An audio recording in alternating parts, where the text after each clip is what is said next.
Selamat datang kembali di Sahabat Gerakan Rakyat Channel. Editorial politik, hukum dan budaya, dengan narasi tajam, cerdas, dan aktual. Kenapa media arus utama bungkam soal ijazah Jokowi? Pada seri-seri sebelumnya, kita sudah membedah masalah misteri ijazah Jokowi ini dari berbagai sudut, mulai dari asal-usul kontroversi ijazah Jokowi hingga implikasi politik dan internasional. Semua itu membawa kita pada satu pemahaman, isu ini bukan sekadar persoalan administratif, melainkan simbol dari krisis kepercayaan terhadap sistem negara. Di seri ke-8 ini, kita akan masuk ke dimensi yang sangat menentukan, yaitu peran media dan opini publik. Mengapa sebagian media terlihat diam seribu bahasa, sementara media alternatif justru ramai menggali dan menyebarkan? Mengapa di media sosial, isu ini meledak besar, sementara di media arus utama hanya muncul sekilas? Dan, bagaimana semua framing itu akhirnya membentuk polarisasi di tengah masyarakat? Kita akan melihat bahwa misteri ijazah Jokowi tidak hanya dipengaruhi oleh dokumen atau bukti ilmiah, melainkan juga oleh siapa yang mengendalikan narasi di ruang informasi. Inilah yang membuat isu ini terus hidup, bahkan ketika pihak-pihak tertentu berusaha meredamnya. Karena itu, pastikan Anda menonton video ini sampai selesai, agar tidak terjebak hanya pada potongan narasi yang sepotong-sepotong. Jangan lupa dukung channel Sahabat Gerakan Rakyat ini dengan menekan tombol like, subscribe, dan aktifkan lonceng notifikasinya. Dengan begitu, Anda akan selalu terhubung dengan seri-seri berikutnya yang semakin mendalam dan kritis. Mari kita mulai pembahasan seri ke-8, media, propaganda, dan misteri ijazah Jokowi.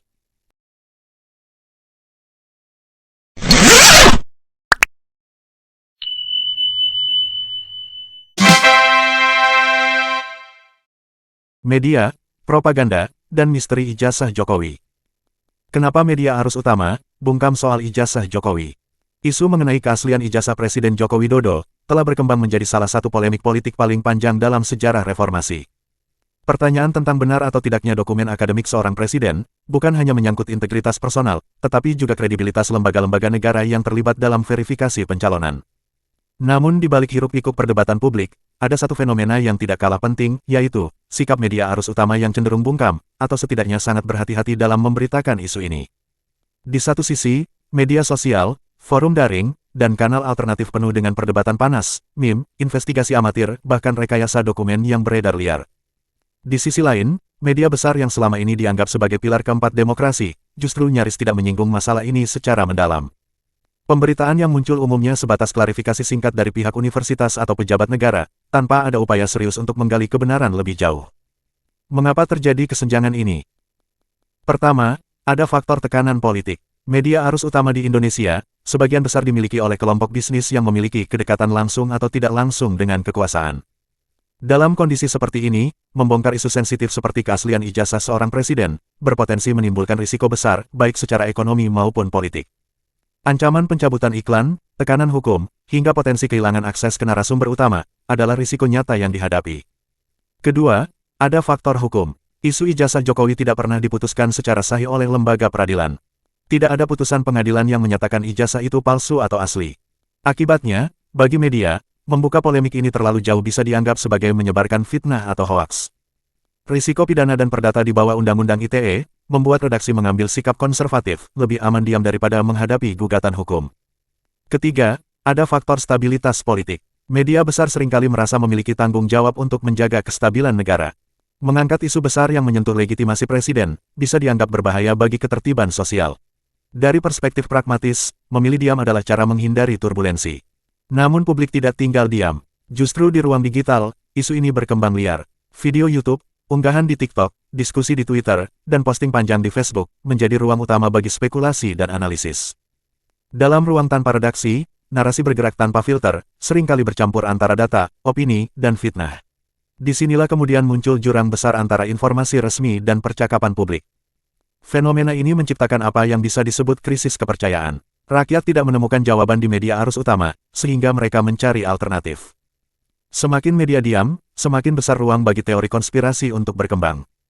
Publik yang merasa diabaikan oleh media resmi justru semakin yakin bahwa ada sesuatu yang ditutupi. Ada juga dinamika framing. Media yang berani sedikit menyinggung isu ini, biasanya melakukannya dengan angle yang sangat terbatas, misalnya hanya mengutip pernyataan pejabat UGM, atau klarifikasi singkat KPU. Narasi semacam ini cenderung menekankan bahwa isu ijazah adalah bagian dari serangan politik atau hoaks. Framing ini memperkuat persepsi bahwa media bukan sekadar pasif, melainkan juga ikut berperan dalam membentuk opini, bahwa isu tersebut tidak layak diperbincangkan lebih jauh. Dari sisi publik, sikap media arus utama justru memperkuat persepsi, bahwa media tidak lagi independen. Banyak yang menuduh media besar hanya menjadi corong kekuasaan, atau kepentingan bisnis. Dampaknya, kredibilitas media turun drastis. Penurunan kepercayaan ini bisa dilihat dari menurunnya pembaca koran, penonton televisi, dan migrasi masif audiens ke platform digital independen. Perlu dicatat, bahwa sikap bungkam ini tidak sepenuhnya bisa disalahkan pada media. Dalam sistem politik yang menempatkan stabilitas di atas transparansi, media sering terjebak dalam dilema, mengungkap fakta dengan risiko kriminalisasi, atau diam dengan risiko kehilangan kepercayaan publik. Pilihan yang diambil adalah kompromi, memberitakan secukupnya tanpa investigasi mendalam. Fenomena ini sebetulnya bukan hanya terjadi di Indonesia. Dalam banyak kasus di negara lain, media arus utama juga kerap memilih diam dalam menghadapi isu sensitif, yang menyentuh legitimasi kepala negara. Bedanya, di negara dengan jaminan kebebasan pers yang lebih kuat, media alternatif bisa masuk untuk mengisi kekosongan informasi. Di Indonesia, media alternatif tumbuh subur, tetapi justru tanpa regulasi ketat, sehingga kerap bercampur dengan hoaks. Dengan demikian, misteri ijazah Jokowi tidak hanya membuka pertanyaan tentang dokumen akademik seorang presiden, tetapi juga menguji seberapa jauh media berfungsi sebagai pilar demokrasi. Publik melihat media tidak lagi berfungsi sebagai pengawas kekuasaan, melainkan justru ikut menjaga narasi resmi. Jika fenomena ini dibiarkan, dampaknya jauh lebih besar daripada sekadar soal ijazah. Demokrasi akan kehilangan salah satu pilar penting, yaitu pers yang independen. Tanpa media yang berani menggali, publik hanya akan mendapat informasi yang sudah disaring oleh kekuasaan.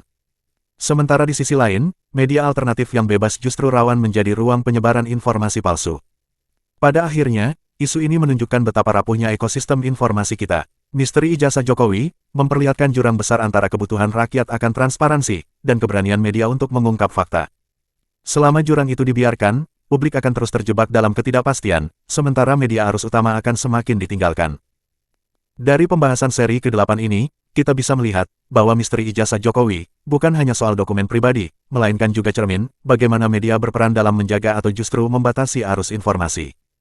Ketika media arus utama memilih bungkam, publik beralih ke media alternatif, dan di sanalah pertarungan narasi berlangsung tanpa filter. Fenomena ini bukan hanya menguji kredibilitas media, tetapi juga memperlihatkan betapa rapuhnya fondasi demokrasi jika transparansi dikorbankan demi stabilitas. Terima kasih sudah mengikuti pembahasan ini sampai akhir. Jangan lupa untuk dukung channel Sahabat Gerakan Rakyat ini dengan like, share, dan subscribe, supaya Anda tidak ketinggalan kelanjutan seri-seri berikutnya.